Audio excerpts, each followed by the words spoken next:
Olá, sejam bem-vindos a mais um podcast para fazer direito. Hoje estamos na presença novamente do Dr. Cláudio Afonso, professor, de Direito de Família, e do delegado da Polícia Civil do Pará, Adriano Isídio.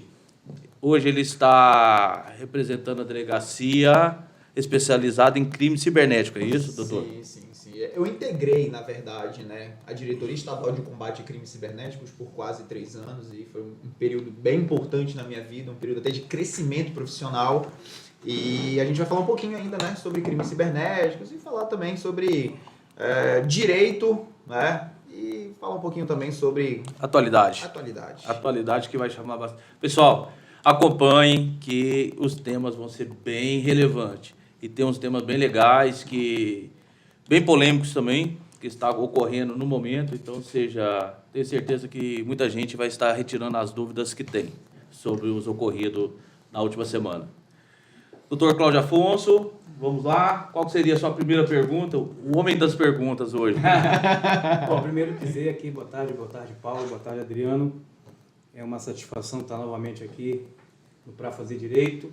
E assim, a gente tem visto e acompanhado no nosso dia a dia as pessoas sempre falando em crimes na internet, golpes e tal.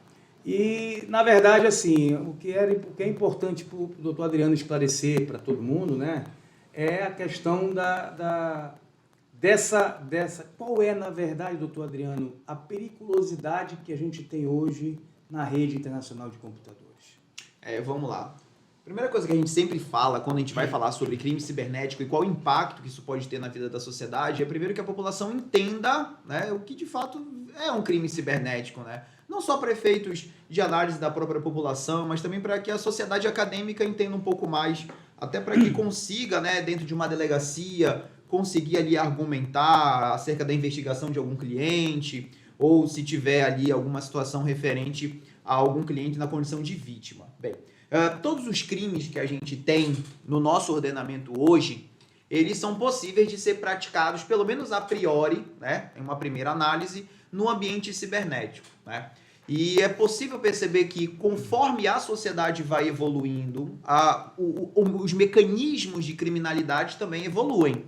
Tanto é que a gente tem, primeiramente, o fato social, o crime, para depois o Estado utilizar mecanismos de coibir aquele fato. O que é que veio primeiro? O crime ou a lei que reprime aquele crime? É fatalmente o crime, E a partir daí a gente consegue perceber que a evolução da criminalidade, ela precisa de uma resposta por parte do Estado, faz com que esses criminosos cada vez mais migrem conforme o Estado vai utilizando os seus mecanismos de coibir aquele fato. Então, por exemplo, o que antigamente você tinha como simples batedor de carteira, ou aquele estelionatário do famoso conto do Paco, o conto do vigário, A nota tingida com uma tinta mágica que enganava o senhorzinho, agora o cidadão criminoso, melhor dizendo, ele consegue se valer de artifícios nos quais ele, sem aparecer, ele consegue retirar dinheiro daquela vítima, ele consegue subtrair dinheiro de contas bancárias, ele consegue praticar crimes contra a honra de uma pessoa através dos mecanismos da internet ou qualquer outro instrumento na qual ele consiga ter uma projeção maior de alcance. A nossa maior preocupação em relação a esse tipo de comportamento é que o alcance desse fato criminoso agora ele é imensurável. Enquanto o indivíduo, num dia como estelionatário, aplicava golpe em algumas pessoas, hoje ele consegue fazer dezenas de vítimas diariamente apenas utilizando um aparelho celular.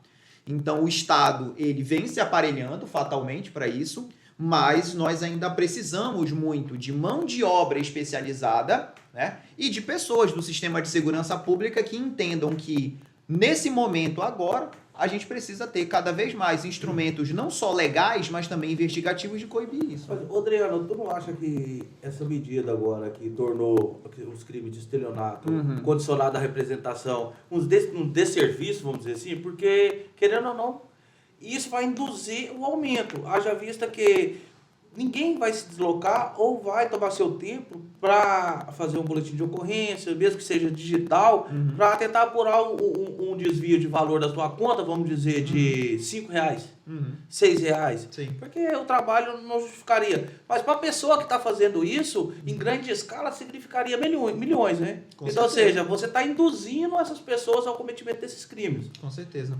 Bem, o que acontece, né? Tudo isso é fruto do pacote anticrime, né? Nós tivemos a alteração ali no final de 2019 com o pacote anticrime que trouxe aí essa exigência do artigo 171, que em uma primeira análise depende de representação da vítima, né? Salvo se a vítima for o Estado, pessoas menores de idade, maiores de 60 anos, né? E assim por diante.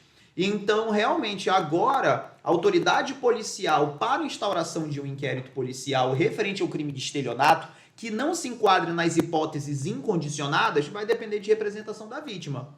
É como o senhor mesmo analisou. Se o indivíduo ele dispõe, por exemplo, de um mecanismo na qual ele consiga acessar diariamente milhares de contas bancárias, a retirada de R$1, enganando uma pessoa para que ele obtenha valores ínfimos, né? Talvez não desperte o interesse da vítima em querer representar. E é mais uma dificuldade que a gente tem que transpor para conseguir apurar um estelionato. Né? Porque o estelionato, a gente, no podcast passado, com o desembargador federal Rubens Rolo, e ele trouxe uma análise aqui muito interessante, que ele falou que é o crime que mais cresce. Sim. É o estelionato. E no caso, questão digital. Inclusive, a gente pontuou uma situação interessante, que é a questão da punibilidade. Sim. Vamos supor, como é que eu vou punir uma pessoa como crime digital se eu posso, no momento, estar em outro país? Esse país pode nem ter a questão da reciprocidade, então não vai ter a questão da extradição. Então, ou seja, seria impossível a gente estar depois punindo a pessoa que está cometendo esse crime. O estelionato, como a gente consegue perceber hoje, quase que 100% das condutas relativas a estelionato, elas vão ter o seguinte: eu tenho o agente criminoso operando em um determinado lugar, que até então a gente não sabe onde é, apesar de você ver lá no seu WhatsApp o DDD 91, mas ele pode estar operando de qualquer lugar do Brasil, inclusive até do exterior, utilizando um chip com o DDD aqui do nosso estado. E aí a gente vai iniciar a investigação. Para a gente conseguir detectar de onde esse criminoso está operando, nós vamos precisar de medidas cautelares investigativas. Vão depender, naturalmente, de uma decisão judicial, né? E até a gente conseguir descobrir de onde o indivíduo está operando, conseguir um mandado de busca, um mandado de prisão e deslocar até onde ele está praticando aquele delito, nós temos um lapso temporal gigantesco. E ainda vai ter um outro fator que vai poder gerar o impedimento, né? Que é a questão da competência. Porque se o crime está sendo cometido fora do país, provavelmente a Polícia Federal. Com certeza. Então, se o crime estiver sendo praticado fora do Brasil, para que a gente consiga executar uma carta rogatória de um juiz brasileiro em um outro país, a gente vai ter naturalmente um lapso temporal gigantesco, fora que a gente pode ter também algum conflito aí de atribuições investigativas entre a civil e a federal. Isso é com certeza. E uma outra pergunta, Adriano. Hoje, qual é o crime mais comum? No âmbito cibernético, é o estelionato. Né? O estelionato, ele vem numa crescente gigantesca, primeiro porque é um crime praticado sem violência, sem grave ameaça. É um crime que tem uma pena muito baixa. Na forma simples do estelionato, você tem uma pena de 1 a 5 anos. Observado que a pena mínima é de 1 ano, você pode ter suspensão condicional do processo. Beleza? Certo. É um crime muito difícil de se investigar. Não é qualquer pessoa dentro da civil ou da federal que vai conseguir investigar um estelionato dessa natureza, porque tem sim uma complexidade de medidas cautelares, análise de dados cadastrais, vários elementos telemáticos para que a gente consiga identificar quem é aquele indivíduo. E quando a gente identifica, verifica que o cara está operando dentro de uma penitenciária. Aí o cara, não vou me preocupar, eu já estou preso. A gente tem que ir para lá e prender o cara que já está preso. Eu particularmente, assim, eu sou da área civil, né? Mais especificamente da área do direito de família e sucessório. Mas assim, a gente percebe que existem algumas condutas que também são criminosas no âmbito da internet, né? Como, por exemplo, o uso de dados, né? O uso ilegal de dados. Existe também uma figura no direito de família chamada que é o sharing, que é quando, por exemplo, o casal ele se separa, se divorcia, aquelas fotos do casal elas passam a ser divulgadas, entendeu? Então, é uma situação assim. Aí a pergunta que eu quero fazer é o seguinte, hoje se fala muito em golpe do Pix, né? Hoje se fala muito nessas situações. Você falou, o Paulo também abordou aqui a questão da competência. Às vezes o cara está cometendo o crime num outro país e a gente não tem.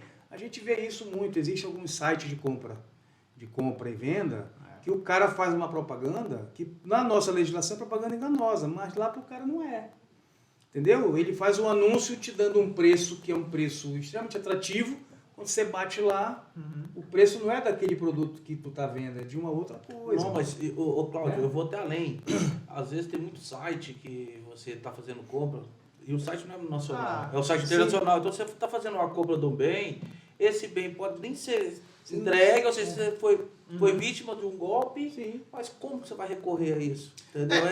E às vezes a engenharia social utilizada é um pouco mais complexa. Por exemplo, site de leilão, que entrou muito na moda com a pandemia. Parece assim que a pandemia foi uma confluência de fatos que acabou, em vez de facilitar o poder do Estado, facilitou a operação criminosa. Por quê? As pessoas já não estavam conseguindo sair muito para fazer suas compras. Questão de leilão, e-commerce e utilização de instrumentos da internet aumentou muito. Então parece que o melhor amigo das pessoas durante o período da pandemia foi a internet. Agora já está melhorando, mas a internet foi o melhor amigo da população, digamos assim, né? No sentido de passar tempo, no sentido de conseguir fazer alguma coisa para tentar passar mais o tempo da pandemia, em que nós ficamos restritos de locomoção, acabou gerando muito essa questão da facilidade do e-commerce e sites de leilão. E o site de leilão, da maneira que estava sendo executado, o cara tinha que fazer o pagamento na hora e ele iria buscar o carro num lugar, não sei aonde, não sei quando, em que data. Quando o cara chegava lá, no terreno baldio, não tinha nada. E cadê o dinheiro?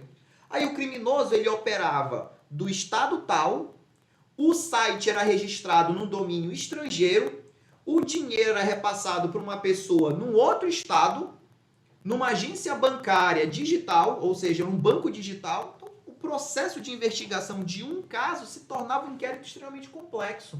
E você imagina dezenas de casos acontecendo diariamente. Absurdo, né? Muito absurdo. Então, qual foi a estratégia da polícia nesse cenário? Que a gente conseguisse pegar os casos que houvessem alguma similitude entre si, isso já era um processo de garimpagem gigantesco, para que a gente conseguisse, através de conexão entre os fatos, instaurar um inquérito com todos esses fatos ali, que era possível de ser feito, né? Então, nós temos regras processuais que admitem a conexão com a similitude dos fatos, os operadores criminosos são da mesma organização criminosa, a gente via ali uma recorrência das contas bancárias sendo as mesmas, né? Numa repetição ali do modus operandi ou do site falso que era utilizado, para que a gente conseguisse dar uma resposta, né? E quando a gente ia ver, os caras estavam operando em São Paulo, Fortaleza, estado do Goiás, alguma coisa assim. Precatória, confusão. Hoje, ou a precatória ou a própria Polícia Civil do Pará desloca até lá e dá cumprimento lá. Isso é possível. Eu mesmo participei de operações que a gente deslocava do Pará para outro estado para dar cumprimento lá. E o cara respondia de lá perante o Poder Judiciário do Pará. Ele só ficava preso lá. Em alguns casos, o juiz determinava que seja recambiado. Ele tinha que trazer o cara para ficar preso no Pará e responder no Pará. Mas nada impede que ele fique preso numa penitenciária daquele estado, mas responda perante o judiciário paraense. Beleza. Pode ser também. Isso me faz também me lembrar de outras situações também, né? Por exemplo, a gente ouve muito também na imprensa a questão de... gente, isso é hipocrisia, né? Hoje, o ser humano, talvez ele passe mais tempo na frente de uma tela do que na frente de um livro, na frente de um jornal. Sim. Né? Impresso. Então, as pessoas, praticamente assim, há é como se fosse uma escravização tecnológica, Sim. né? Teve uma época aí que o WhatsApp saiu do ar um dia, teve gente que surtou, foi um desespero, porque teve empresas que pararam porque o cara vive daquilo. Sim. Tá entendendo? Mas assim, agora a gente vê também em rede social. A rede social, né? Também tem hoje um apelo muito grande, né? Negócios, você falou em e-commerce também e tal. E as perseguições nas redes sociais? Essas perseguições que podem desencadear um processo de calúnia, de injúria, né, de difamação. Isso também tem acontecido? Sim, tanto é que nós temos um tipo penal e vem mais uma vez aquela história, né? O fato, através de conflitos sociais, ele é gerado e agora o Estado vai dizer o que eu vou fazer para neutralizar esse tipo de conduta. E aí foi criado o crime de perseguição, né? Chamado popularmente de stalking, né? Que é a perseguição, que é o crime do artigo 147-A, né? É um crime contra a liberdade individual. Então a pessoa ela fica ali neutralizada de conseguir se locomover diante das ameaças que geram o empecilho da pessoa poder se locomover, né, tranquilamente. Não? Isso afeta a paz da própria pessoa. Tanto é que você tem ali o 147-A, que é a perseguição, e o 148 já é o cárcere privado. 148, 149, redução à condição análoga de escravo, ou seja, poxa, é um crime que está do lado de uma ameaça e está do lado de um crime de cárcere privado. Então você tem ali basicamente o somatório de várias condutas que tiram daquela pessoa a sua paz, né? E isso é perfeitamente factível no âmbito cibernético, mas muito mais fácil de você fazer no âmbito cibernético do que na realidade, né, do dia a dia. E às vezes também até uma campanha, né? Uma campanha depreciativa da pessoa. Aí a gente vem, né, a campanha, a cultura do cancelamento, né? E aquilo ali pode gerar vários fatores contra aquela pessoa. Eu não estou aqui dizendo se a pessoa, o que a pessoa fez para conseguir ter esse status de cancelado, se é algo justo, se não é, mas aquilo ali fatalmente vai desencadear um processo de depressão, um processo de conflitos familiares internos, eventualmente o suicídio também. Basta a pessoa imaginar na dimensão que isso toma, né? Com Porque, certeza. por exemplo, o cara publicou, o vizinho faz uma publicação, o teu vizinho faz uma publicação aqui, o cara lá na Nova Zelândia, do outro lado do mundo, e tá vendo praticamente na mesma hora. Sim, cara, claro. Na hora que o cara publicou, o cara tá vendo lá, do outro lado do mundo. E como tu falaste aí a questão do suicídio, né? Tem aquela questão hoje que a gente está vendo falar muito aí, né? Do caso daquela Boni, né? influenciadora digital, né? Eu esqueci o nome dela, Boni, alguma coisa Boni, né? Que houve também uma situação parecida, a gente não sabe assim. Eu confesso que lendo, eu não cheguei à conclusão de que se era um stalking, se era perseguição, ou se era uso indevido, tá entendendo? Eu não sei se era sharing, que é a divisão, porque não sei se a pessoa tinha relacionamento afetivo com ela ou não e tal. Mas que é um caso que realmente a moça acabou sofrendo esse tipo de pressão que você falou, né? Vamos dizer, esse cárcere virtual, né? Essa prisão cibernética. Essa expressão é fantástica, essa prisão cibernética e acabou afetando a paz dela, que desencadeou. Mas, ô Cláudio, como o doutor Adriano falou, que primeiro vem as condutas para depois vir a lei. Exatamente. É a pena. E a gente observa que não é um caso isolado, é um caso que vem se repetindo, essa questão do suicídio. As pessoas tendem a colocar e criar entre aspas, um bullying digital e expor a pessoa, e essa pessoa não aguentando aquela pressão do dia a dia, aquela questão emocional de justificar aquilo perante familiares, pessoas que gostam, tudo isso, a pessoa comete suicídio. Ou seja, aí fica a pergunta. Até porque a cobrança vem, né? O familiar vê aquilo e vai, de repente, minimamente pedir uma satisfação. Até quando a pessoa que está fazendo isso vai ser responsabilizada? Porque, como a gente conversou aqui fora do ar, você disse para mim que a pessoa tem que ter a percepção que vai induzir aquela pessoa ao suicídio. Ao suicídio. Tem que ter essa colocação. Mas como a gente vai determinar se ela teve ou não? Porque subjetivamente a pessoa pode ter. Se ela não teve, pelo menos, analisando a atitude dela, ela assumiu aquele risco de fazer essa pessoa... Assumiu a fazer esse suicídio. Eu já entendi o que tu quer dizer. É como se, por exemplo, na hora que esse rapaz aí fez o que ele fez... Ele assumiu o risco. Ele teria minimamente a percepção de que ele poderia... causar isso aí. Porque eu vou destruir o psicológico dela. Não é um caso apenas. Se fosse o primeiro caso, ok. Mas não é o primeiro caso. A gente tem acompanhado, até uma pessoa leiga mesmo, tem acompanhado na televisão, modo de comunicação, vamos dizer assim, que tem ocorrido isso. A pessoa, mediante essa pressão, comete suicídio. Então, ou seja, uma pessoa mediana, eu sei que se eu, dependendo a característica, como eu utilizar a imagem, como vamos dizer assim, eu pressionar essa pessoa pode cometer suicídio. Então, ou seja... Vamos lá. Eu não vou tecer comentários diretamente sobre esse fato, até porque o inquérito é sigiloso, o processo é sigiloso, então nós temos todas as questões, inclusive cíveis, sim. Mas vamos utilizar isso como uma análise de paradigma, tá bom? Sim. Fica melhor pra gente, a gente consegue constituir aqui alguns fatos, tá? Para que a gente possa tecer alguns comentários. Primeiramente, tá? A primeira análise que se faz é... se eu possuo, tá? Imagens íntimas de uma determinada pessoa... E em um determinado contexto, essas imagens, elas são divulgadas, essas imagens, elas são propagadas, tá?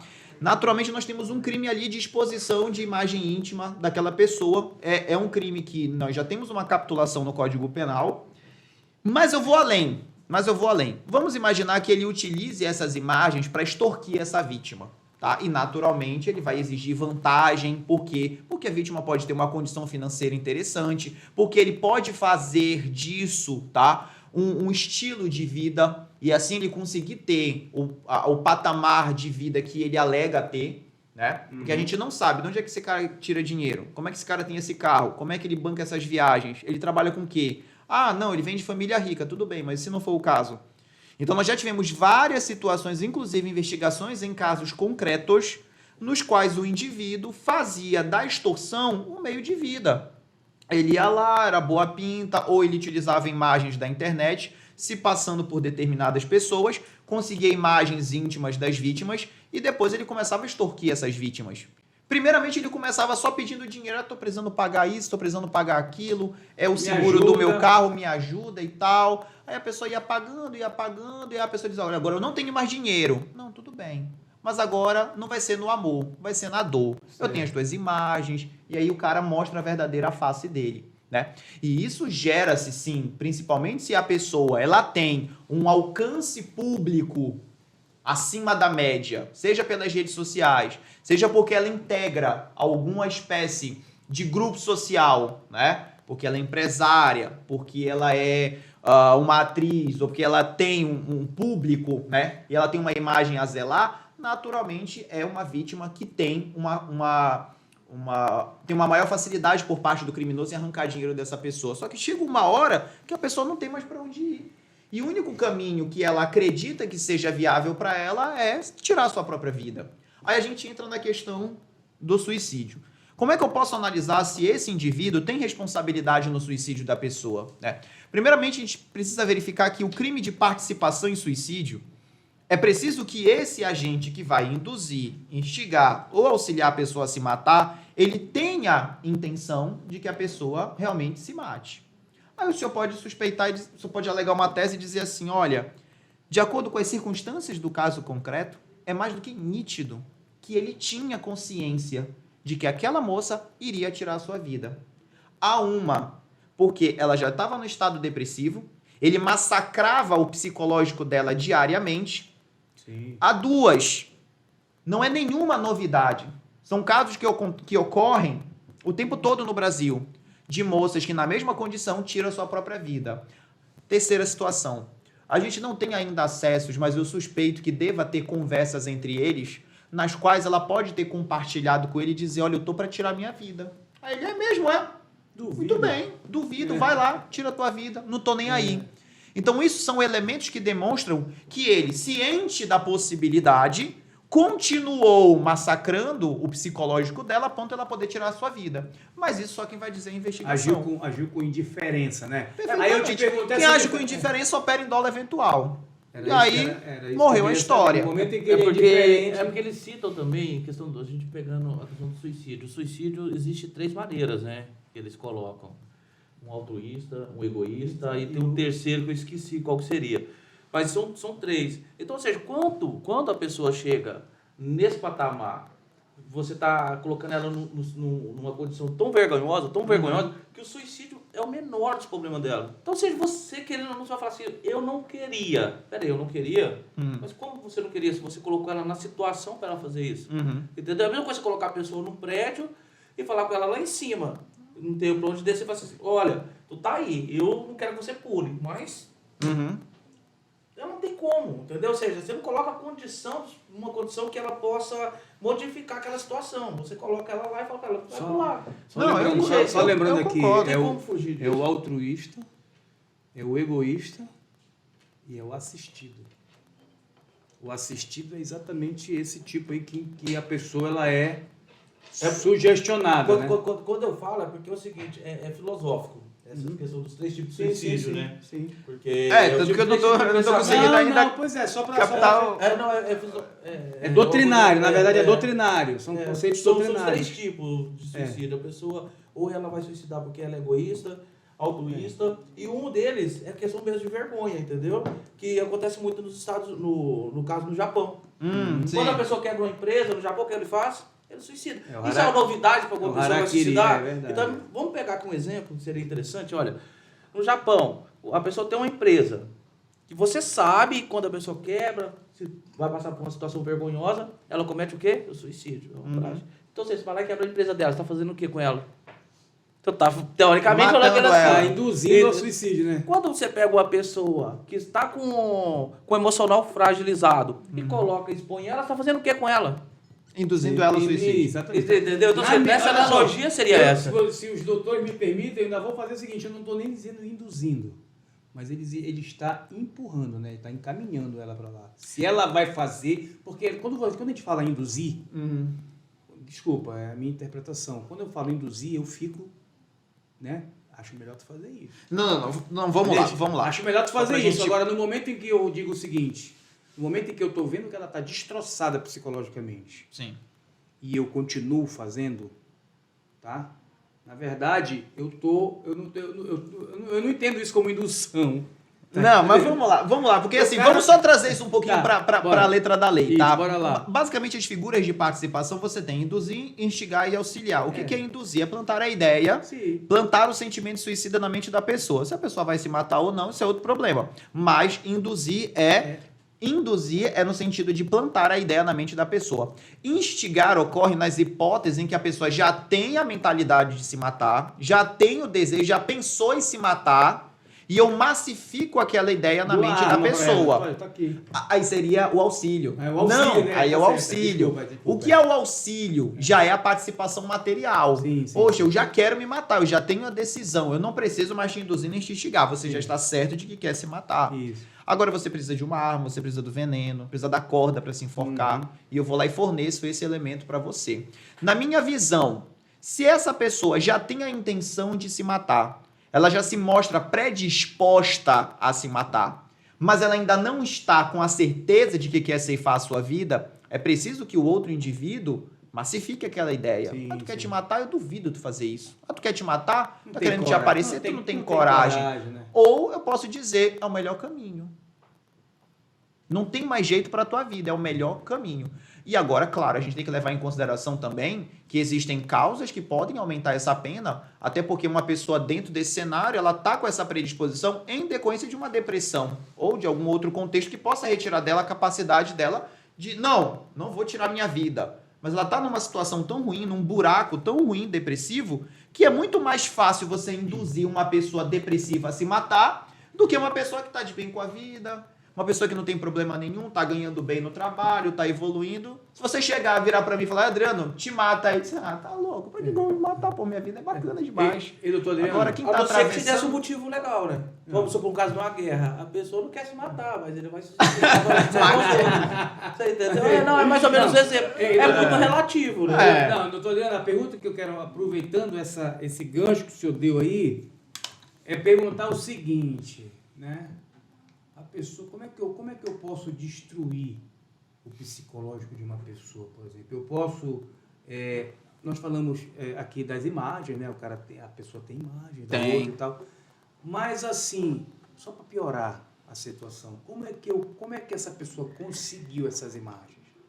Foi numa troca de conversas por aplicativo do WhatsApp? Sim. Ou foi, por exemplo, numa balada em que, de repente... Que ele capturou essas imagens sem o consentimento dela. Sem o consentimento dela. Ou então, se porventura o cidadão ele usa de uma substância química entorpecente, Sim. ou um barbitúrico, aquela pessoa perde ela perde o senso, tá? Aquela pessoa fica loucona, fica chapadona, e essa pessoa se aproveita dessa condição para captar essas imagens, tá? Eu posso até piorar, tendo ou não, mantendo ou não relação sexual, isso caracterizaria, por exemplo, estupro, na sua visão? Tá, a gente tem uma tipificação específica para essa questão só da imagem, né? Tá. Claro que a gente pode, caso a pessoa seja drogada, dopada e há uma relação sexual, é estupro de vulnerável. Estupro né? de vulnerável. Estupro de vulnerável. Se eu dopei a pessoa tá embriagada, tá drogada, eu me aproveito desse cenário. Ela não pode nem dizer que sim ou que não, né? Para ter uma relação sexual, justamente. Ela não tem mais condições para consentir ou não. Esse é o Eu caso do tenho Robinho, um estupro né? de vulnerável. É o caso do Robinho. É o caso do Robinho. É o caso do Robinho. É o caso do Robinho, sim. E aí, em cima desse cenário, eu aproveito para conseguir as imagens dessa relação sexual, seja eu participando ou eu só batendo foto da pessoa despida, né? Aí a gente tem um outro tipo penal, que é a questão das imagens, tá? De maior de idade sem o consentimento dela. Então, a partir daí, ele tem já esses dois crimes, e a partir daí ele usa essas imagens como instrumento de extorsão. Ainda tem mais extorsão, porque isso ainda não está muito definido nesse caso, se houve ou não essa questão da exigência de vantagem para que essas imagens não fossem divulgadas. Na minha opinião, tá? Tecnicamente falando, ele merece responder por todos os crimes. Adriano, mas ele não deveria absorver a questão da captura das imagens e tudo mais? Não, são bens jurídicos distintos. São verbos diferentes também. São condutas totalmente diferentes. E eu não posso dizer que uma conduta é meio ou passagem necessária para a execução do outro. Então, não concordo com uma consunção aí. Eu acredito que deva responder autonomamente por todas as figuras. Né? A análise que eu basicamente faço nesse caso. Estão no mesmo tipo penal ali, mas são condutas diferentes, claro. são verbos diferentes. Só mais um ponto para eu responder melhor ainda a pergunta do Cláudio Afonso. Ele disse o seguinte: como é que eu consigo, né, fazer com que essa pessoa ela entre nesse estado de depressão, de vergonha, atacando aquilo que ela tem de mais precioso na vida dela? Vem cá, vou fazer uma pergunta. Se uma pessoa que ela vive de utilizar o seu corpo e publicar o seu corpo, né, diariamente nas redes sociais, né, ela faz ali mecanismos de OnlyFans, ela vive disso. Você acha que essa pessoa vai ligar se um dia alguém pegar uma imagem dela e divulgar? Não vai. Mas se você tem a sua imagem como instrumento, tá, do seu trabalho digno, né, como um bem que você zela, que você protege, a partir do momento que alguém coloca esse bem que você tem, que você protege, né, que você guarda com todo zelo, e a pessoa coloca em risco esse bem, naturalmente você passa a ter agora uma preocupação maior. Né? Então fica aí esse debate. A pessoa, ela tem uma intimidade a preservar, em algum momento da sua vida essa intimidade ela foi violada e agora há uma ameaça de um dano muito maior, com proporções muito maiores, e digo logo irreversível, porque a partir do momento que uma imagem íntima de uma pessoa é colocada na internet, a minha opinião é que esse dano ele é irreversível, você não consegue tirar todas as imagens daquela pessoa no futuro, não consegue. Até porque a ramificação ela é monstruosa. É monstruosa, é uma pecha para sempre. Acabou, a pessoa não tem jeito. Não tem jeito. Então, realmente, o que esse indivíduo conseguiu fazer? Ele conseguiu atacar aquilo que aquela pessoa tinha como bem mais precioso. A sua intimidade, a sua honra, a sua dignidade. Em algum momento, ele se valeu de algum artifício para conseguir retirar isso dela. E aí entra o estado da depressão. Por isso que eu falo, se é uma pessoa que não está nem aí para sua imagem, que é uma pessoa que utiliza, inclusive, o seu corpo para poder ganhar dinheiro, pode divulgar a imagem, a pessoa não está nem aí. Existe alguma, falar a verdade. Existe alguma coisa assim que torne a situação mais séria, mais grave? O fato dela, por exemplo, da pessoa não ser depressiva e ficar depressiva por conta da ação da pessoa, ou se essa pessoa já tinha problemas e com a ação da pessoa ficou pior. Uhum. Por exemplo, o Cláudio Afonso vinha cuidando da depressão. É a mesma pergunta. Eu já vinha cuidando da depressão, já estava naquela curva, sabe, da cura. E a pessoa já sabendo dessa informação. E a pessoa já sabendo dessa informação, ela se aproveita disso e vem e faz aí age dessa forma, entendeu? Existe... A minha opinião é que os dois cenários vão desencadear a necessidade de ter uma pena mais severa nesse cenário de participação em suicídio. Por quê? Porque a letra da lei, ela não diz se a pessoa é depressiva, se a pessoa vai ficar depressiva. A lei não diz assim. A lei usa uma expressão muito mais genérica. A lei diz se aquela pessoa, dentro daquele contexto, tá? Ela tem diminuída a sua capacidade de resistir. Seja porque você criou o cenário de depressão naquela pessoa, ou porque você piorou um cenário de depressão. Agora, eu vou ser sincero, qual é a minha visão? O juiz ele vai valorar isso na fixação da pena. O juiz ele vai valorar isso. O interessante é que não precisa, de fato, ser consumado, né? A pessoa, só dela Isso, induzir... o crime de suicídio... Vamos lá, o crime de suicídio, ele foi alterado no final de 2019, então o pessoal aí que é acadêmico, está acompanhando a gente, vai lá na lei 13.000, tá? 968 de 2019 e vai ver que agora o crime de induzimento, instigação e auxílio ao suicídio passou a ser um crime formal. Como era antes? Só pra gente entender. Antes era assim. Cláudio Afonso, tua vida é muito ruim. Porra, te mata, cara. Te mata. Aí ele, porra, é mesmo, né? Acho que eu vou me matar. Mas ele não atentou contra a sua vida. O fato era atípico, não era crime. E se ele tentasse se matar, eu só responderia se ele sofresse lesões graves ou efetivamente se matasse. Hoje não. Hoje, o ato de induzir, instigar ou auxiliar, ainda que a vítima não atente contra a sua vida, já traz uma pena de 6 meses a 2 anos para esse agente. E se ele tentar se matar, sofrer lesões graves, tem a pena de 1 a 3. E se ele morrer, de 2 a 6 anos e vai para o júri. Só pra ele ter dado a ideia já Só responde. de ter dado a ideia. E o mais legal que hoje nós temos causas de aumento de pena específicas quando praticadas pela internet, que no caso da baleia azul, que foi o estopim dessa questão, e quando o indivíduo ele é o administrador, gestor do grupo ou rede social, na qual essas mensagens com intenção suicida são divulgadas. Então hoje a gente tem uma legislação bem moderna quanto ao crime de participação em suicídio. Adriano, agora eu achei interessante porque modificou a lei, porque todo mundo tem aquela questão de brincar, né? Você tá conversando com a pessoa e fala assim, te mata logo. Mas tem que ter o dolo. Quantas vezes a gente tá jogando uma bola, o cara erra aquele pênalti lá. Mano, te mata, tu não serve nem pra jogar a bola. Aí o cara, poxa, é meu. Aí vou lá no vestiário e se matou. Mas será que quando eu falei isso, eu tinha intenção? Eu não concordo, nem que ele teve intenção, nem que ele instigou alguma coisa nesse cenário, né? É preciso ser algo direcionado. Então a gente tem que ter um pouquinho de cuidado, porque não existe essa figura culposa. Não existe. Tem que ser direcionada para que a vítima retire a sua vida mesmo. Né? Eu tenho muito medo dessa questão subjetiva, sabe? Porque isso vai depender da interpretação de cada pessoa. Na verdade, isso vai depender da interpretação do promotor e do juiz. Mas, é claro, a investigação ela consegue, sim. É porque, assim, o direito penal é um negócio que tem que entrar na cabeça do autor. Tem que entrar na cabeça do autor em vários cenários. Eu vou fazer uma pergunta bem básica. Como é que eu diferencio uma tentativa de homicídio de um crime de lesão corporal seguida de morte? Como é que eu vou diferenciar isso?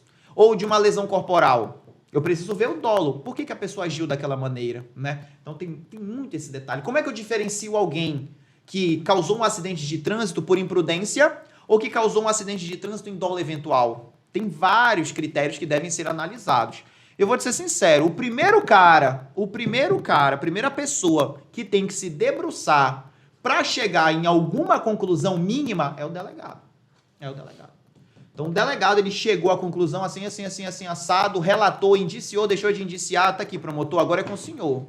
Se o promotor vai concordar comigo, não vai concordar, isso é com ele. Aí é outra história, né? Ele vai ver, ele vai oferecer denúncia, vai pedir arquivamento. Aí agora vai para a mesa do juiz. Se o juiz vai concordar com a tese do promotor, com a tese do delegado, já é outra coisa totalmente diferente. São 3 cabeças. 3 cabeças. Num cenário de crime, são 3 cabeças. Tem jeito. Aí, agora, já aconteceu. Nessa situação, a gente cai naquela parecido que a gente falou do direito do trabalho, pouco tempo atrás, naquele podcast. É que o mesmo caso pode ter finais totalmente diferentes. Um vai ser absolvido, outro vai ser culpado. Sim. Só de mudar o juiz. Às vezes é o mesmo caso. Você chega, vai cair uma pessoa, essa pessoa vai ser denunciada. Vai cair outro promotor e ele não vai denunciar. Existe. Então, ou seja, fica muito refém da subjetividade de quem vai estar examinando. Você entendeu? Mas é aquela história, agora, rapidinho, Cláudio, agora sim, tem que ser uma subjetividade objetiva. Isso. É uma subjetividade porque parte da mente da pessoa, mas ele tem que estar preso a critérios objetivos. Olha, já aconteceu comigo, alguns casos emblemáticos que eu tive quando estava no interior, que eu fiz questão de acompanhar todo o processo. Dissertei lá na parte de fundamentação, por que era assim, por que era assado e tal, com base no doutrinador tal. O promotor foi lá, pegou o trecho do meu relatório e botou na denúncia, conforme o delegado de polícia relatou assim, assado. O promotor, o juiz na sentença, conforme a análise do delegado de polícia, estampado na denúncia pelo excelentíssimo promotor, e o juiz seguiu a mesma linha de raciocínio que eu gerei lá atrás. Entendeu? Não, eu tenho essa sentença guardada, porque eu sei que eu sempre tenho que fazer isso, porque um dia o promotor pode utilizar padrão, né? a tese que eu utilizei e o juiz pode comprar essa tese, pode comprar no sentido de concordar com essa tese quando for condenar aquele cara que a gente investigou. Ou pode ser que ele descaia esse inquérito aqui, esse relatório, não sai pra nada. Minha tese é totalmente diferente, vai lá. Mas a gente tem que pelo menos fazer o nosso trabalho bem, né? Ainda tem Pra anunciar pelo menos o promotor, né? Oferecimento da denúncia. Eu vejo assim, eu vejo que hoje, quando você falou em subjetividade, né? E eu falei que são 3 cabeças, né? É importante assim, a investigação, cara, ela vai levar toda a essência Hoje, né? Hoje para ajudar os caras. mas é lá, o seguinte, hoje no Brasil, entendeu? no atual cenário brasileiro, a gente observa que tudo depende de como analisa. Isso me deixa muito preocupado. A partir do momento que começa a partir para subjetividade, vai depender. Aí se chega um pobre, preto, fudido, o que eles vão fazer? Se é um cara que tem dinheiro, a análise subjetiva é outra. Então, assim, isso me preocupa. Acho que quanto menos subjetivo for, melhor é. Tem como colocar o pi aí rapidinho? Vai fazer o cortezinho. Vai fazer ali, o pi, vai fazer né? o pi.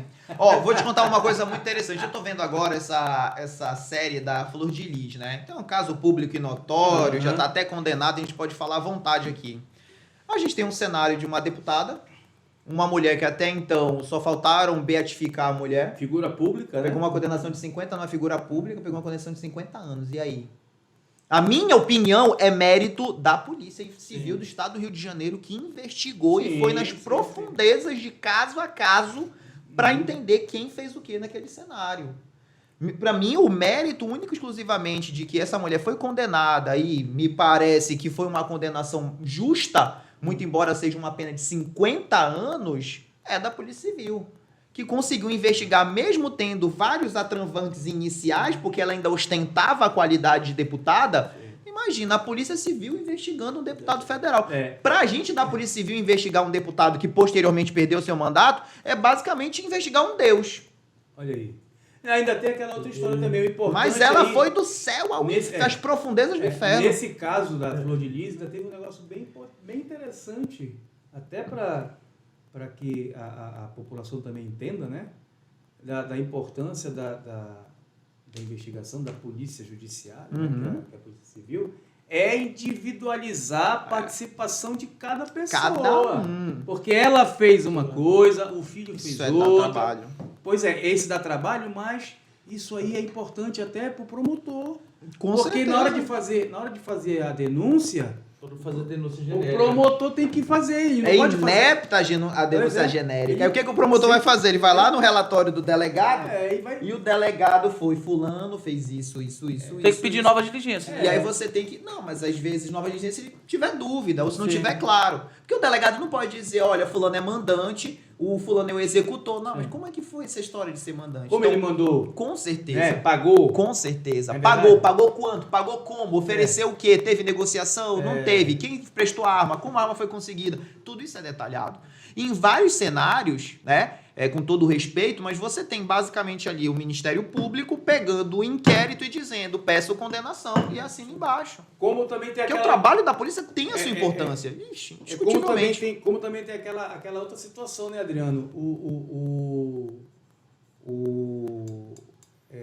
Na hora que você individualiza, né? Até, por exemplo, o cara que levou o dinheiro, Tudo o cara tem que não ser fez descrito. nada, ele só pegou o dinheiro e levou pro matador. Até esse cara vai ter uma participaçãozinha ali, né? É porque, assim, nesse caso da Flor de Lis, tiveram vários atores ali no banco dos réus, né? E ali, cada um teve uma responsabilização diferenciada em decorrência da culpabilidade de cada um deles. Tanto que alguns foram até absolvidos, né? Mas é preciso individualizar. Cada um tem que responder de acordo com a sua culpabilidade. Até é uma premissa básica. Até né? para ele poder se defender. Quando É, uma denúncia justo, genérica, como é que vai defender de quê? Ele não Justo, sabe nem do que defender. né? Com certeza. Não é só dizer assim, tu tem envolvimento na morte do cara. Eu tenho envolvimento, mas eu fiz o quê então Pois nesse é. cenário? Fui eu que atirei? Fui Fui eu que cedi a arma? Fui eu que mandei? Fui eu que segurei para matar? Justo. Né? Fui eu que derrubei? Então, cada um tem que ter a sua conduta muito bem individualizada. Quem é que vai matar esse jogo de xadrez? É a investigação. É a investigação. Sem investigação... Então, eu sou muito, muito, muito mesmo favorável à valorização da polícia judiciária, principalmente para efeitos técnicos. Principalmente para efeitos técnicos. Doutor Adriano, e nesses casos de crimes por meio de meios virtuais, cibernéticos, né? Existe arbitramento de fiança? Sim. Na verdade, o arbitramento de fiança ele só vai ocorrer nas hipóteses de um flagrante. Certo, né? Nas hipóteses de um flagrante. Então, o delegado de polícia ele pode arbitrar fiança desde que a pena do delito não ultrapasse 4 anos. Mas os crimes cibernéticos, a possibilidade de flagrante é muito rara. É muito raro você ter flagrante nesse cenário. Tanto que a nossa, né, eu falo porque ainda me sinto como se eu estivesse lá, né? Passei muito tempo lá. Mas a Diretoria de Crimes Cibernéticos do Estado do Pará é uma diretoria de inteligência. Então, a gente recebe a comunicação do fato e nós vamos agora apurar com bastante instrumentos de inteligência investigativa para futuramente conseguir mandado de busca e apreensão, mandado de prisão preventiva, temporária, depender do caso. O que é diferente de uma delegacia de bairro, uma delegacia seccional, que recebe ali flagrantes de furto, de roubo, de estupro, de homicídio o tempo todo e também as atividades investigativas não especializadas. Então, em muitos casos, nós temos crimes de menor potencial ofensivo, por exemplo, os crimes contra a honra. A Delegacia de Crimes Cibernéticos, a unidade especializada, que eu falo já é a divisão especializada em crimes contra a pessoa, vai apurar. Se você foi vítima de um crime contra a honra, vai apurar. Porém, como é uma ação penal privada, é preciso que a vítima mova a queixa. Né? É preciso que a vítima mova a queixa. Então, assim, é possível ter, sim, um cenário de fiança, mas em alguns casos de flagrante. Agora, se tu virar para mim e falar assim, mas tem como fazer flagrante? Tem, claro.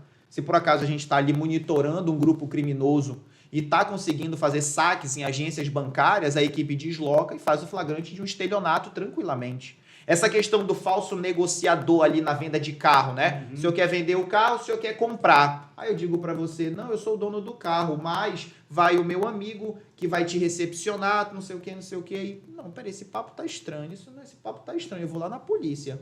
Aí chega na delegacia, olha, tem uma situação assim, assim, assado, queria saber o que está acontecendo. Se a gente conseguir monitorar de onde esse indivíduo está operando, a gente consegue ter uma prisão em flagrante. Mas, como eu disse, é um pouco difícil de acontecer na prática. O Adriano, no sul do Pará, a gente tem uns relatos do pessoal que consegue fazer, dos hackers, né? Que consegue invadir as contas e fica pagando boleto para as pessoas.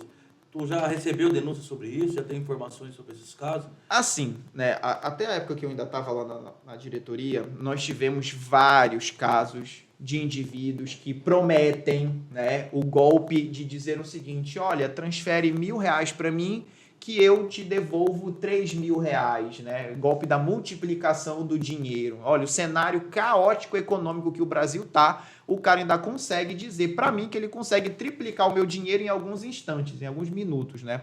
São todos golpes, O que eu falo muito, sempre falei quando tive a oportunidade e que eu ainda estava lá no crime cibernético.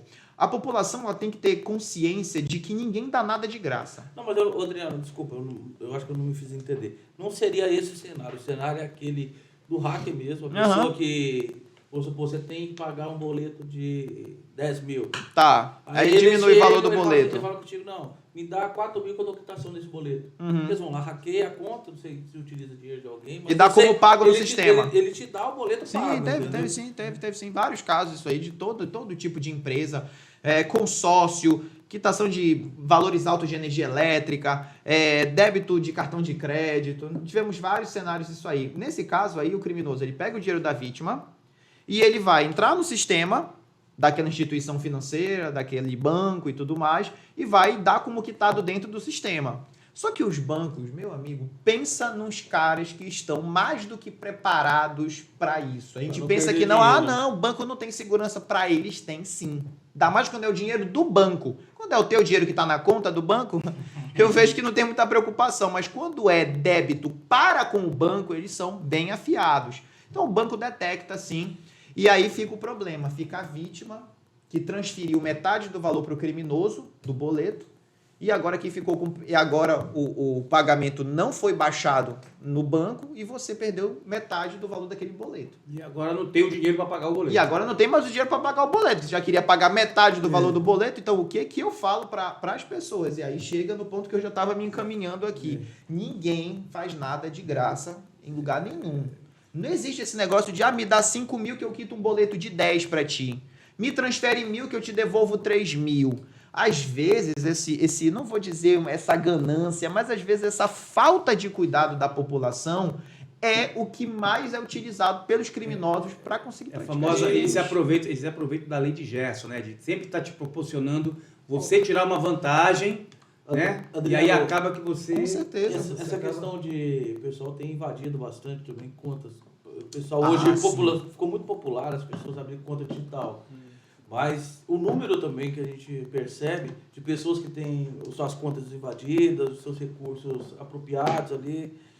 O que você diria para as pessoas? Qual que seria o mecanismo para as pessoas protegerem, vamos dizer, o celular ou os computadores que eles utilizam para acessar suas contas bancárias? Tá, primeiro, vamos por etapas, né? Porque isso é legal a gente conversar não só dos aplicativos bancários, né? O de e-commerce, como LX, Mercado Livre, porque tem registros de cartão de crédito salvos lá, como também a parte de redes sociais. Então, rapidinho, um pouquinho de cada um. Com relação às questões de banco, né? A gente sempre orienta a pessoa a utilizar não só uma senha específica, mas também utilizar o reconhecimento facial. Caso o seu celular seja subtraído de você, o indivíduo ele não vai conseguir, porque o reconhecimento facial ele não vai detectar o mesmo rosto. Ou não salvar a senha. Ou então o digital, né? Ou digital, para os aparelhos que são digitais, né? Certo. Que usam a impressão digital, né? Perfeito, ótimo. E que a pessoa não use senha salva de nada. O que é a senha salva, né? Seria a situação em que você já deixa a sua senha salva lá, quando você clicar no aplicativo ele já abre automaticamente. Eu sempre utilizo todas as minhas contas deslogadas, ou seja, sempre que eu quero acessar a conta do banco, eu digito tudo, a agência, a minha conta e a senha. Poxa, Adriano, 10 segundos da minha vida eu vou gastar toda vez que eu precisar botar isso aí. Meu amigo, se acontecer algum problema e tiver tudo salvo, você não vai ser ressarcido pelo banco. O banco não vai te ressarcir, eu tô falando. Porque no iPhone... 99% dos casos a pessoa teve o celular roubado ou furtado, já estava tudo conectado, o cara foi lá e conseguiu conectar e fez as transferências, pediu empréstimo, o banco não ressarce, né? E ainda mais quando consegue o cara dar a sorte de pegar o aparelho celular da pessoa desbloqueado. Aí já era. Porque aí é mais interessante, então, que a galera, ao invés de fazer essa questão salva, né? Para acessar, mas hoje é complicado. Hoje a gente percebe que uma pessoa ela tem umas 10 contas bancárias. Aí normalmente elas, estou te falando que ocorre, pelo menos que as pessoas que eu percebo, já deixa salvo até mesmo naquele aplicativo do iPhone, que tem iPhone, do Samsung também tem aquele aplicativo senhas. Sim. Eu acho que é um pouco cofre de senhas. Eu acho que é um pouco seguro porque precisa de reconhecimento facial e digitação também. Ele libera para você direto, mas você tem que digitar ou ter reconhecimento facial para liberar. Sim. Uma outra coisa também são a questão das redes sociais, né? Para a questão de hackeamento da conta. Então o cara vai lá, consegue ali uma engenharia social, ele consegue hackear a tua conta, seja pelo e-mail, seja diretamente pelo número de celular, porque você passou o código para ele. O que eu recomendo? Coloque logo um sistema de segurança de senha secundária ou autenticação em 2 fatores, né? E de preferência utilizando um aplicativo token para gerar essa senha secundária. Então, se o cara ele conseguiu o meu e-mail ou o meu número de celular e ele está tentando entrar na minha rede social, além da senha de acesso primário, ele vai precisar de uma senha secundária. Essa senha secundária é interessante que a pessoa habilite para ser gerada só no aplicativo token, um Google Authenticator, Dual Mobile, né? Isso aí já é, inclusive, recomendado nas regras de segurança do próprio aplicativo. né? Que a gente chama assim, tu tem autenticação em 2 fatores, ou seja, tu tem a senha primária e a senha secundária. Se alguém pegar a tua rede social e tentar conectar, ele vai precisar da senha secundária, que só tá no teu aplicativo do celular. Normalmente cai no YouTube, né? Hoje Essa do YouTube é fantástica também, pro Gmail. Hoje alguns aplicativos bancários, eles geram uma chave, né? Sim. Quando você tenta entrar, aí ele pede para tu olhar na coluna, por exemplo, tem um banco que te dá um cartão que tem uma coluna de letra e uma coluna com número. Aí ele fala, coluna A, número tal. Aí você vai lá e vê qual é o número, aí te dá um... Aí eu já tive assim, Tem um banco que eu sou cliente... Toda vez é isso. Mas eles agora trocaram por esse aplicativo token. Lembra quando antigamente os empresários, quem tinha muito dinheiro, né? Eu lembro que eu trabalhava num curso... Eu trabalhava num curso e aí o dono do curso andava com esse tokenzinho do Banco do Brasil. Ele espetava lá, aí vou fazer um pagamento, aí gerava um númerozinho no token. Hoje, isso é um aplicativo dentro do celular. Sim. Ele gera randomicamente toda vez que você acessa, ele te gera um que número... você vai acessar de um outro aparelho. Que você vai acessar de outro aparelho. Isso ajuda muito porque evita aquela questão do hackeamento de WhatsApp, do Instagram, pedido de dinheiro emprestado dos seus parentes. O Instagram, ele normalmente manda uma senha por SMS. Um código por SMS. Não recomendo. Não recomendo a utilização da SMS por conta do SIM swap. O que é o SIM swap? Já é uma prática um pouco mais rara, que é exatamente a clonagem da linha telefônica daquela pessoa. Só que para isso precisa ter um esquema dentro da operadora. Já tiveram várias operações lá que o cara, quando viu, caiu internet, caiu linha. O que aconteceu? Quando o cara vai ver, alguém dentro da operadora gerou um chip e passou o teu número para esse chip e passou para um criminoso. Eu falo mesmo porque a gente já fez várias operações, inclusive de prender o funcionário da operadora. Descobrir quem foi no sistema, descobre tudo. Através do login e tal, Tudo é registrado. Aí a equipe foi lá e prendeu, inclusive até aqui em Belém, prendeu o funcionário da operadora que estava passando o chip com o número de clientes para que o cara usasse para gerar o WhatsApp e tal. Isso aí é por aí pedido dinheiro. Então, aí que vem o problema. Tudo que você tem que é vinculado à segurança por SMS, se acontecer de clonarem, tua linha vai cair tudo na linha nova que está em posse do criminoso. Aí é o meu medo. O grande problema hoje que a gente vê é a questão do cartão de crédito, né? A pessoa pega o cartão de crédito, todo tipo de aplicativo hoje pede o número do cartão de crédito. Você vai pegar um Uber, você vai cadastrar, você coloca o cartão de crédito. Tu vai pegar um Mercado Livre. Sim. Tu vai pegar tudo, você coloca o número do seu cartão de crédito. Então, ou seja, a partir do momento que a pessoa tem acesso ao seu celular, ele pode ter acesso aos dados que aí você que está a questão dos aplicativos e-commerce. iFood, Uber Eats, Americano, todos os aplicativos de e-commerce, você tem ali um cartão de crédito registrado. Aí não vai dizer, eu vou pagar tudo em dinheiro, eu vou pagar tudo em Pix. Não vai. Em algum momento você vai colocar um cartão de crédito seu dentro desses aplicativos. Adriano, eu não compro. Assim. Mas você sabe o que é interessante quando hoje? Pede o número de cartão de crédito. Mas vai ter um mecanismo que é interessante, é você criar cartão digital para isso. O cartão digital. Você vai lá, cria um cartão virtual, faz a compra e depois você exclui ele. E ele fica especificamente para aquela compra. Então, você não utilizar o cartão físico de crédito para fazer esse tipo de compra online. Você gera ele na hora e vai lá depois exclui, entendeu? Ou bloqueia. Eu acho que funciona legal. Eu uso muito cartão de crédito. Eu uso muito. Eu não uso débito, raramente eu uso. Eu uso muito cartão de crédito e que tiver programa de milhagem, qualquer coisa, tudo é crédito. Cláudio, quando você for viajar, precisar de milhas. Nunca tem dinheiro na conta mesmo. Sempre aqui vai pedir, pessoal, quem tiver online aí, principalmente através do canal dele direto, precisar de milhas para comprar passagem, viagem, fim de ano. Manda um oi pro Adriano aí que ele tá disponibilizando barato. Promoção.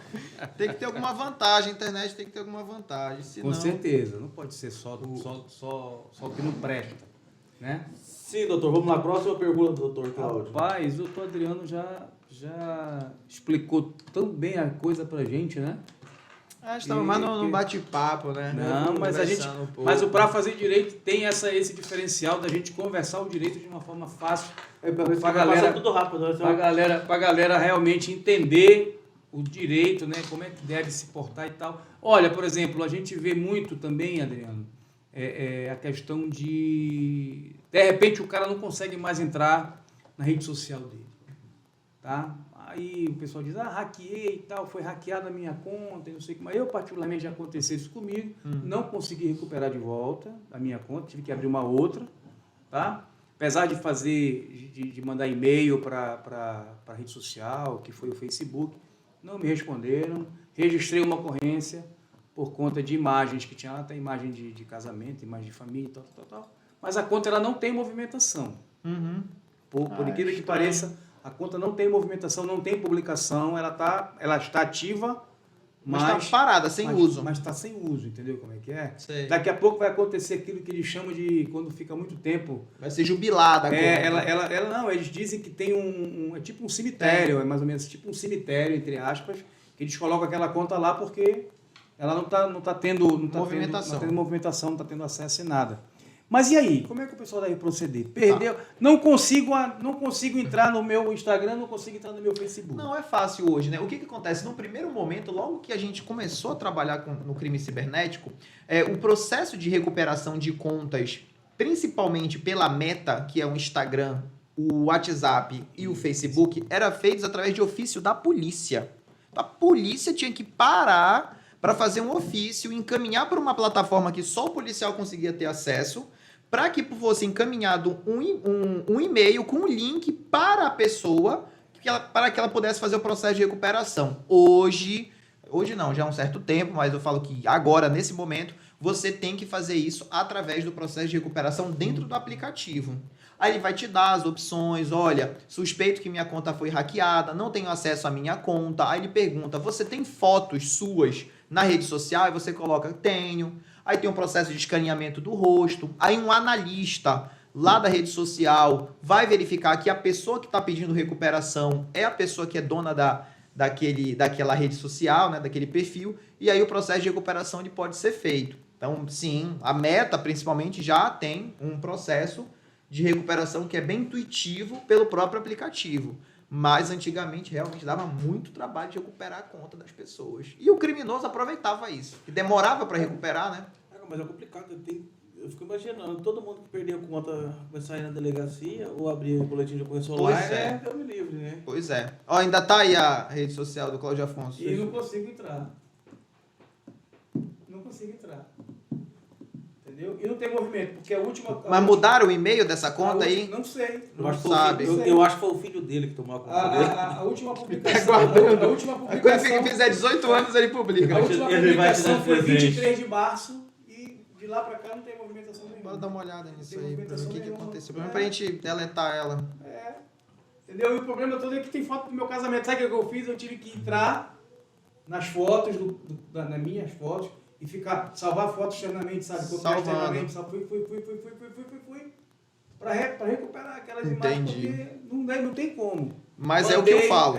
O que eu falo pra população, tem que utilizar regras de segurança. Sim. Uma coisa que eu sempre falo, a internet, ela não é muito difícil, não é muito diferente da vida real, não. É uma analogia básica.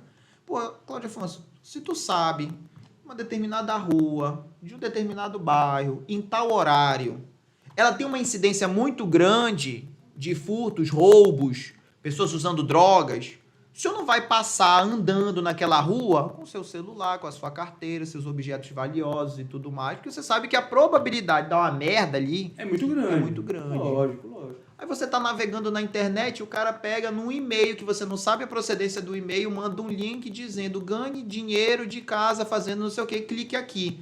Mal sabe que os dados daquela pessoa foi vazado. Mamãe já dizia que quando a esmola é muito grande, o santo logo desconfia, né, meu irmão? Aí a pessoa vai lá, não tomou as precauções necessárias, em vez de deletar imediatamente aquele e-mail criminoso, ela clica, não, mas será mesmo?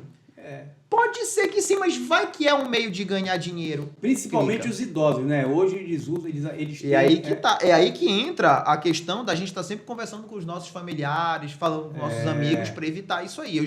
Falou para todo mundo. Se usarem a minha foto dizendo que trocou de número de celular e pedindo dinheiro, Não mande. Se eu precisar de dinheiro, eu não vou pedir pra ninguém. Eu vou lá no Banco do Estado do Pará e peço pro banco. Faço um papagaio. E faço lá até eu me aposentar, eu mas pago. É o seguinte, mas não vou pedir dinheiro pra ninguém. Mas eu digo isso, Adriano, porque assim, realmente, hoje a gente vê um número muito grande de idosos sofrendo esse tipo de sendo vítima dessa fraude. Sim, principalmente consignados, né? Empréstimo consignado. O cara diz assim, eu nunca assinei, nunca fiz nada, né? E eu te digo isso porque o meu pai recebeu uma vez uma mensagem com um link dizendo que a gerência da Caixa Econômica estava querendo entrar em contato com ele, que era para ele acessar o link, né? E ele ficou desesperado. Aí a minha irmã ligou e tal. Aí eu disse, pai, que é? O senhor tem conta na Caixa? Aí ele, não.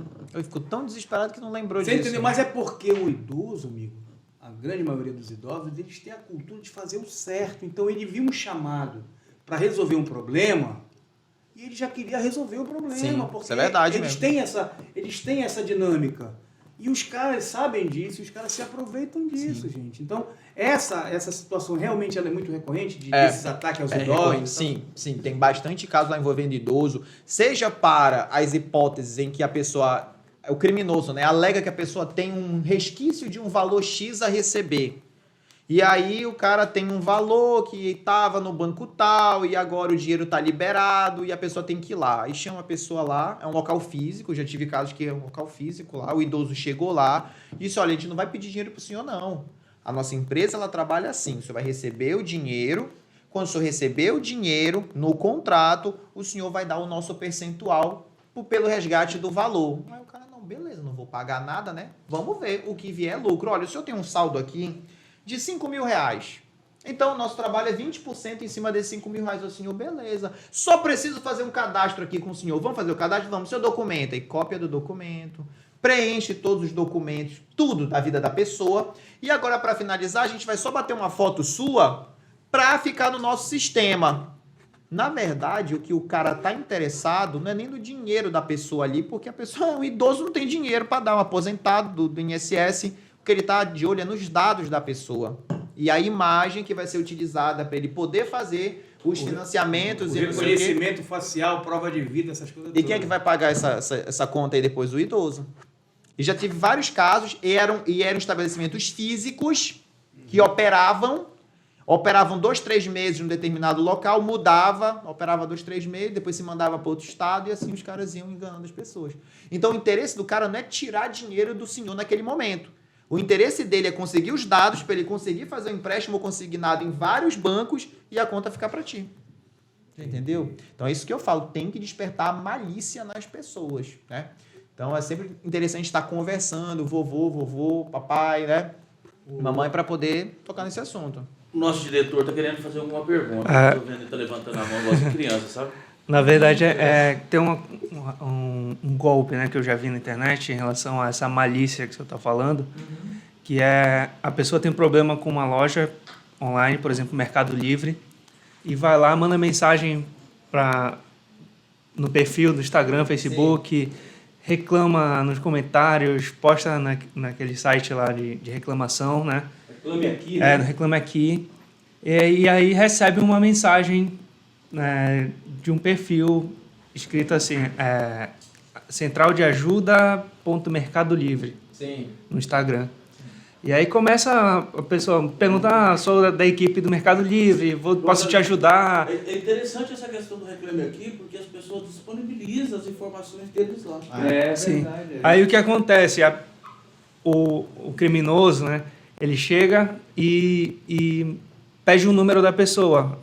Me envia o seu número para eu entrar em contato, ver aqui no sistema e tal. A pessoa manda o número e aí ele fala assim, vai chegar um código no seu celular e eu preciso que o senhor me envie para fazer a autenticação aqui. Isso. Aí o que ele faz? Captura o WhatsApp da pessoa. Né?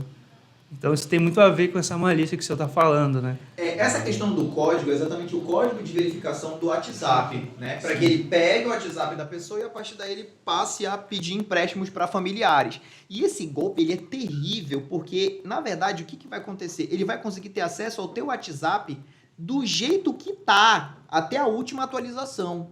Então ele vai ver a conversa, você com a sua esposa, com seus amigos, seu namorado, namorada. Ele vai saber os teus amigos que têm condições financeiras de fazer logo um Pix rápido. Ele vai ver como você conversa com as pessoas, como as pessoas se comportam com você. Assinatura, né? Pega os grupos também, Tudo.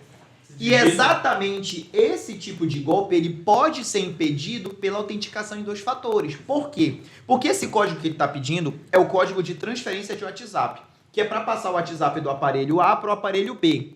Só que se você ativou essa autenticação em 2 fatores, quando a pessoa for entrar, ele tem o código, vai entrar. Agora o código de segurança. Aí vai ter que falar contigo. Chegou mais um código aí, um código de segurança. Dá chance, e tal. Aí a pessoa chegou, aí passa. Aí, pô, aí já é demais, Aí né? já é demais, né? Aí tem que perguntar de que presídio. Autenticação em 2 fatores é pra tudo De na que vida. presídio tu tá falando, né? Tem que Adriano, perguntar logo. Sabe o que é interessante? As pessoas pensam que é só idoso, só pessoa leiga que vai cair nisso. E não é. Também não é. Na correria do dia a dia, a pessoa chega, você tá conversando rápido. Aí a pessoa te pede o código, daqui tal. Às vezes, na hora que você acaba de mandar o código, Que você tá percebe. assim. Puta merda. Ai. Já aconteceu um amigo meu que tava fazendo Você atendimento. mesmo percebe, mas é o seguinte, no dia a dia, na dinâmica, você já E parece que é só nessa hora, né? Sábado, rapaz, eu liguei não sei pra quê, pra resolver um problema também. Aí a atendente, mas eu liguei pra central mesmo, eu não lembro de onde foi. A mulher me pediu o CPF, cara. Aí eu dei o CPF. Cara, aí na hora que eu acabei de dar o CPF, ela me colocou no mudo. Entendeu? Aí ficou nervoso. Aí eu olhei assim pra minha mulher e disse, cara, dei meu CPF, cara, acho que fiz merda. Fiquei. Mas aí eu acho que a mulher ouviu falar e a atendente... Elas colocam a gente no mudo pra não ficar escutando lá. Aí ela voltou Mas e seu assim- Cláudio, aqui quem tá falando é a fulana e tal. Aí ela me passou, tá entendendo como é que funciona? Mas eu fiquei angustiado até resolver o problema. Quando eu resolvi o problema... Ficou nervoso. Mas eu fiquei nervoso, gente. Passou nervoso. Porque, sabe, a gente tá nessa situação aí. Gente, eu vou falar aqui, doutor Adriano, se eu estiver errado, não dê CPF. CPF Não dê CPF porque esses caras sabem da sua vida mais do que vocês e, normalmente, as centrais de atendimento de operadores de telefonia, de banco, Já tem tudo. eles já têm seus dados, eles, quando muito, pedem para você confirmar os dois dois números, os 2 últimos, ou os 3 primeiros, mas eles já têm. Então, quando pedirem todo, desconfie logo. Não, é verdade. Essa regra de segurança é excelente. Mais alguma Então, dúvida, doutor? o pessoal aqui Adriano? do Instagram. Tem uma pergunta aqui chegando. Deixa eu terminar de escrever. Tá no digitando ainda. Tá digitando. A gente aguarda. O bom do ao vivo é esse, né? Tá digitando ali. Não, mas é interessante também, né? Todos esses cuidados, eles são essenciais. Infelizmente, a nossa vida ela não é mais possível sem a internet, né? E a gente precisa tentar, pelo menos, tornar um ambiente seguro. Pelo menos estar precavido, né? Para evitar. Porque, assim, a pedra de toque de qualquer situação é evitar o golpe. Claro que nós vamos apurar, mas a questão de minimizar o prejuízo é bem Como mais é que o pessoal complicado. fala? O golpe tá aí, cai quem quer, né? Mas Ou então a gente tem que dificultar o máximo, porque o golpe ele pode acontecer a qualquer momento. Adriano, e Né? é interessante esse tipo de situação que eu percebo, é o seguinte, ok, pode até pegar a pessoa que cometeu o ato, todavia, você recuperar o valor é 1 em 1 milhão, ou seja, o prejuízo Acabou, já foi gente. dado. Eu já passei Pix errado, amigo. Já passei um muito Pix errado, difícil. porque a chave da pessoa era o celular, eu errei. Mas aí o que eu fiz? Eu estava tão convicto de que era o celular do cara que fiz a operação todinha, confirmei e foi. Aí mandei o comprovante pro cara, aí a pessoa disse, não, doutor, esse número não é meu. Mas então foi só você. Não, pode eu ter sei, certeza. milhares de pessoas devem ter feito Mas isso. conseguiu recuperar depois? Não, aí eu liguei pro banco. Aí sabe o que o banco disse? Não pode fazer Isso nada. foi no começo também do Pix, né? Aí o banco disse, você tem que ligar pra pessoa que recebeu. Mas o banco não pode fazer nada A pessoa te devolver. Não, agora Mas já não. aconteceu, agora tem como. Agora tem um prazo. Você pode cancelar o Pix, né? Tem um prazo Tem. que você cancela o Pix. Tem. Você fez o Pix errado, detectou, você liga pro banco imediatamente. Só que aí que tá o detalhe, né? Quando a pessoa ela se toca que caiu num golpe, ela não se preocupa em ligar pro banco, ela quer numa delegacia fazer um BO. Aí perdeu o time. Aí perdeu o time. Exatamente. Então, quando tá lá na delegacia, eu já falo logo pros investigadores que ficam lá na frente, olha, chega aqui, dá uma filtrada. Qual é o seu problema, senhora? Poxa, eu fiz um Pix aqui, bora logo ligar aí no 0800. Ah, não sei qual é o 0800. Pô, bota na internet e descobre lá, olha, saque do banco tal. Qual é o 0800? Liga e tenta minimizar isso aí. A gente já conseguiu neutralizar algumas situações assim. Qual prazo? Agora, se a pessoa deixar muito tempo... Quanto tempo você acha eu que não consegue sei, não reverter? consigo me recordar. Eu acho, se eu não me engano, eu acho que até 24 horas. Né? Eu fiz uma transferência de valor alto. Deixa eu contar como foi. Eu fui passar umas férias com meus filhos lá em Fortaleza. Eu não sei se foi em Fortaleza, foi no Ceará, não sei do local exato. Eu sei que a gente compra muito com Pix. Eu não ando com dinheiro. Aí o pessoal chega com aqueles, vamos supor, camarão, alguma coisa, ele chega com aquele código. Você vai e paga. Código de barra, né? Fui fazer uma transferência. Botou um 0 a mais. Não, aí tava salvo o nome. E o nome era parecido, o primeiro nome. Eu tá. não lembrava, porque eu não tinha esse contato. Tava né? nos favoritos, né? Tava nos Aí, favoritos. ó, Recente, nos recentes. mandei. Aí, cara, na hora que eu mandei o comprovante, igualzinho tu. Ela falou assim, não, mas esse aqui não é meu nome. Eu falei, pum.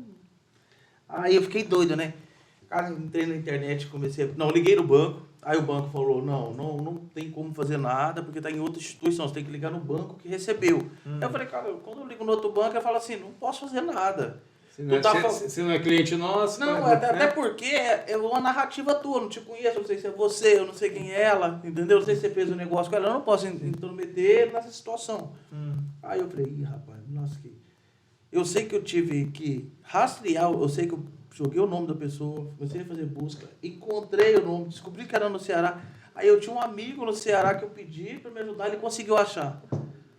Numa quebrada no Ceará, achou a academia que a menina malhava, foi lá e conversou e eles conseguiram... Mas até então eu não queria devolver. Mas até então... Mas eu tive que pagar uma boa parte do Mas a gente já dinheiro para a aconteceu pessoa aqui. que fez isso. Olha aí.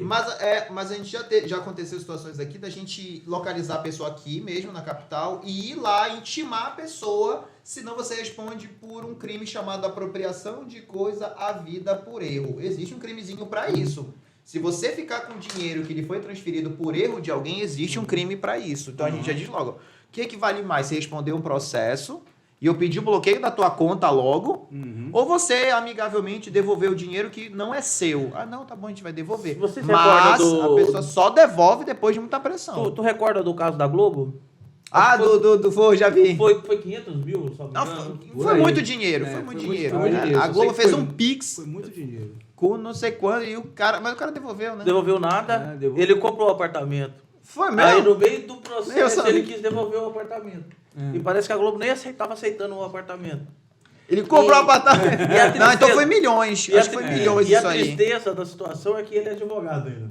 Ah, não, na verdade tá explicado, né? Aqui em Belém Não já fala teve, isso. aqui em Belém já teve caso de colega nosso que esqueceu o celular na sala de audiência e a pessoa lá pegou o celular. Entendeu? Na sala de audiência? Na sala de audiência. E a outra pessoa era advogado. O cara que esqueceu era advogado. Aham. Esqueceu o telefone. Aí a pessoa pegou. Não sei se era da limpeza, se era servidor, não sei.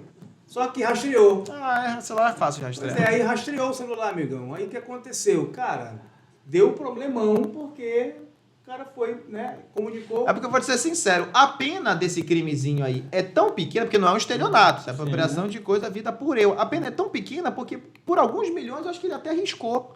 É, ele teve Ficar, Acho que ele né? pensou, acho que vale Mas a aí ele pena esqueceu da ficar, sensível, né? respondo uma penazinha aqui de infração de menor potência ofensiva e fica o dinheiro. É aquela história, né?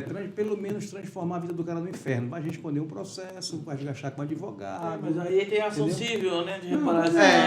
Ainda tem ação civil de reparação de perdas e danos, porque o cara recebeu. Não vai... Complicado. E aí, diretor? A Ele pergunta... foi condenado Olha, ainda. pergunta. Aí ele, além de ter que devolver o dinheiro, Ainda tem que ter reparação. ainda teve que pagar o advogado. Pois é, sucumbência, né? Isso que deu a Todo graça, valor. ali no que deu a graça. Olha a pergunta aí. Qual é a A pergunta? pergunta é, eu percebi que caiu no golpe, fiz boletim de ocorrência e tudo, fui ao banco e queria saber o que o banco pode fazer por mim e qual a responsabilidade dele comigo como consumidor. Tá, vamos lá. Quando você é vítima de um golpe, a primeira coisa que a gente da polícia orienta é que você entre em contato com a instituição financeira. Quem vai poder devolver, não estou dizendo que ela vai automaticamente devolver, é a sua instituição financeira. Alguns bancos, eu não sei por que inventaram isso, eu queria até mesmo descobrir, mas como eu não opero mais nessa área, já não me preocupo muito com esse problema, por que banco quer boletim de ocorrência? Boletim de ocorrência é um registro de um fato que você está comunicando à polícia, prefeito de apuração da polícia. Boletim de ocorrência não pode ser utilizado como um documento de comprovação de fato. Porque se você for numa delegacia de polícia e dizer que aconteceu, que você foi abduzido por um alienígena, observando as devidas proporções, porque eu estou brincando aqui sendo irônico, o registrador, tá bom, vou registrar. Que tal dia aconteceu isso? Porque é declaratório, né? É declaratório, não é comprobatório. Exatamente. O que comprova alguma coisa é processo, não é nem inquérito, é processo que prova alguma coisa. Então os bancos criaram, na minha opinião, esse mecanismo para atrasar o procedimento de suspensão e até restituição desse valor, para depois dizer, não, já foi, passou o timing. Agora não dá mais. Agora não dá mais. Então, na minha opinião, quando há alguma falha de segurança do banco, o banco tem que ressarcir. Então, todo banco tem, dentro daquele capital lucrativo anual de bilhões, eles têm uma reserva só para as fraudes. Sem falar nos seguros, né? Sem falar nos seguros, perfeito, Sem falar nos fantástico. seguros. Então, na minha opinião, tem que entrar em contato com a instituição financeira. Ah, mas a instituição financeira está irredutível, só querem agora se eu anexar um boletim de ocorrência aqui no aplicativo. Faça um boletim de ocorrência virtual. Adriano, mas isso vai ter uma apuração? Vai. Mas como está dizendo, o inquérito policial é para apurar fatos, autoria e materialidade. O objetivo fundamental do inquérito policial não é o ressarcimento do prejuízo à vítima, não é. É a apuração de autoria e materialidade. Ah, mas o delegado ele pode representar por um sequestro de bens, existem medidas cautelares de natureza patrimonial, sim, mas isso é algo que ainda vai ter que passar pela mão do juiz e até aí, meu amigo, pode esperar alguns meses até conseguir um mandado desse. Agora, isso é muito interessante. Olha, Aí, só para a gente finalizar, né, a situação dessa pessoa, então o que a gente recomenda? Instituição financeira. E se houve falha de segurança do banco, o banco tem que ser acionado. Se você não conseguiu, civil, né? se você não conseguiu administrativamente, entre em contato com o Dr. Cláudio, entre em contato com o Dr. Paulo para manusear ali, né, a peça cabível, prefeito de ressarcimento, né? E eu ainda digo o seguinte, para a gente tomar muito cuidado assim, sem querer aqui também disseminar discórdia e tal, mas muitos bancos não gravam. O sistema de filmagem deles é proforme. Não tem gravação. Tá? Então, isso eu digo para vocês por experiência profissional. Já aconteceu uma situação com um cliente em que ele teve um problema dentro da agência, tá? E ele pediu a filmagem e o banco respondeu que infelizmente não tinha como dar porque não tinha gravação. A câmera... mas essa monitoramento, a câmera não gravava. Só Mas monitorava. você me entendeu? a desculpa é a mesma. Não, eu sei, mas é para você ver. Isso é uma falha de segurança, amigo. E aí o que aconteceu? O banco acabou respondendo, realmente, e devolveu. Porque ficou comprovado que o fato de ter monitoramento, mas não ter gravação, caracterizava uma falha de segurança. Com certeza. Porque de fato tem, né? Acontece muita pessoa indo na delegacia e dizer que o banco não quer ceder as imagens para ela porque precisa de uma requisição policial. Ou então uma ordem judicial. Ou então uma ordem, o que é pior. Ordem judicial ele é o solicita. cúmulo do É o cúmulo absurdo. do absurdo, pois é. Mas pelo menos o ofício policial a gente faz tranquilamente, instaura a investigação, isso não é problema. Para a gente encerrar aqui, doutor Adriano, fale um pouco sobre o seu curso, que você, a sua plataforma, onde eles podem adquirir. Bem, como todo pessoal. mundo sabe, eu sou voltado para a área de preparação para concursos públicos, né, carreiras policiais, tribunais e tudo mais. Além de atuar em alguns cursos preparatórios aqui em Belém, eu tenho um projeto particular, né? Então, quem quiser ir mais informações sobre o preparatório, só seguir lá no Instagram, né? @delegado Adriano Isídio.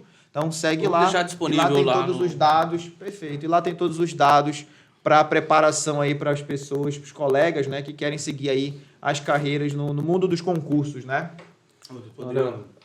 Inclusive, a gente depois vai disponibilizar os links também para acesso, para a pessoa que quiser adquirir o curso, para ser um futuro parceiro do doutor Adriano, como delegado de polícia no estado do Pará ou em outros estados. Pessoal, gostaria de agradecer a presença de todos, muito obrigado. O pessoal que está assistindo aí, Novamente, Adriano. graças Eu por que você agradeço mais uma ter vez o compartilhado com a convite, gente né? essa experiência aí na área policial, na área de investigação. O Adriano, que vai ser o nosso futuro sócio agora. Olha aí, com parte certeza. criminal. Mas ele está vindo exatamente Pra para somar. fazer direito, né? Para Isso. somar e para fazer direito. Continuar fazendo, né? Exatamente. Não é pra fazer, né? Já faz. Já faz direito, é para fazer mais direito. Incentivar aí, né, os nossos nobres telespectadores Isso, a vir exatamente. para esse mundo fantástico, mundo do direito, né? É verdade. Bem, meus amigos, foi uma satisfação, um prazer enorme estar aqui com vocês, mais uma vez, pelo meu eterno mestre aí, professor, né? Foi meu docente lá na faculdade. E aí, graças a Deus, Seu a gente está Dias. aqui compartilhando a mesma mesa, conseguindo aí falar, né? Seu de sobre o mundo do direito. Seu de um monte de pessoa, né? Com certeza. Haja visto que ela é da primeira turma do Do FPA, FPA, né? com seus 85 anos de idade. Pessoal, Então é tchau, isso, tchau. pessoal. Obrigado. Um abraço, gente. Valeu.